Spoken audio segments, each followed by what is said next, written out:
About war and peace both are sensitive. Sensitive subsensitive. Sensitive subjects in Vladimir Putin's Russia, especially nowadays. If you're not careful, you could land in jail or worse. Why do I say this? Because of a high-profile death reported this week. Ravel Maganov was the chairman of Russian company Lukoil. It is one of the biggest oil firms in the country. On Thursday, Russian media reported his death. First they said he fell out of the window of a hospital in Moscow, then they called it a suicide. Sounds fishy, doesn't it? Oil barons don't suddenly fall out of a window and the story gets murkier. Take a look at this headline. It is from March 2022. Back then, Lukoil called for an end to the war in Ukraine. Foreign, let me read out that statement. It says, we stand for the immediate cessation of the armed conflict and fully support its resolution through the negotiation process and through diplomatic means. So Lukoil was against the war, Russia's war in Ukraine. They wanted a diplomatic solution to the crisis in Ukraine. Did that have something to do with their chairman's deaths? Anything is possible. Luke Hall's official statement does not mention any foul play. It says Maganov passed away following a serious illness. But you cannot dismiss the circumstances. Maganov is the 8th Russian oil baron to die this year.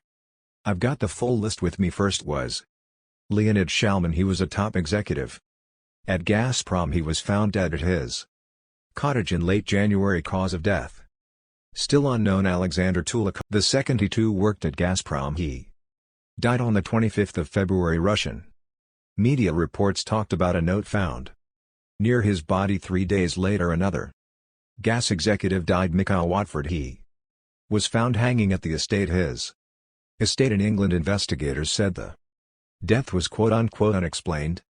On the 18th of April there was another case. A former vice president from Gazprom Bank was found dead in Moscow. His wife and daughter were also dead.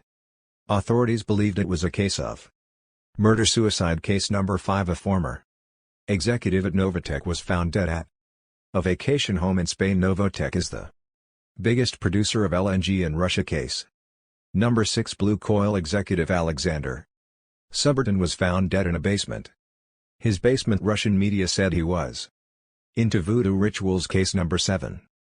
Yuri Wernov. He was a shipping contractor who handled Gazprom's Arctic projects. He was found dead in a swimming pool. Cause of death gunshot. You see what I mean? 8 strange deaths in less than 9 months. All top bosses at Russian oil and gas companies. What are the chances of that happening naturally? There is speculation whether these all barons opposed to Putin's war in Ukraine. And if so, did that lead to their untimely deaths?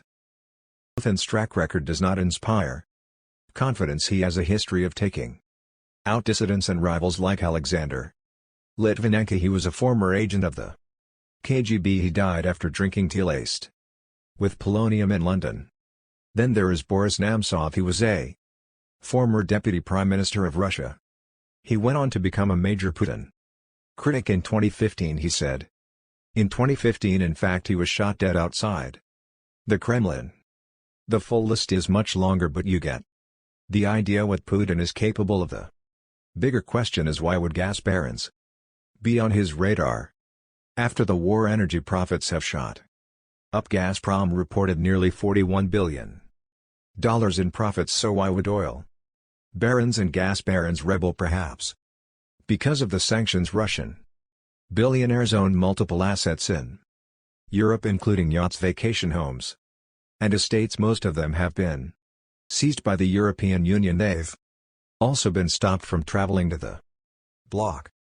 So no more shopping in Milan, no vacations in Monaco, and no more wine tastings in France. And don't mistake this for righteousness. The oligarchs never had a problem with Putin's countless crackdowns or a subversion of democracy. They only had a problem when their lifestyle was affected. It tells you how ruthless the Russian nexus and how tightly Vladimir Putin controls it.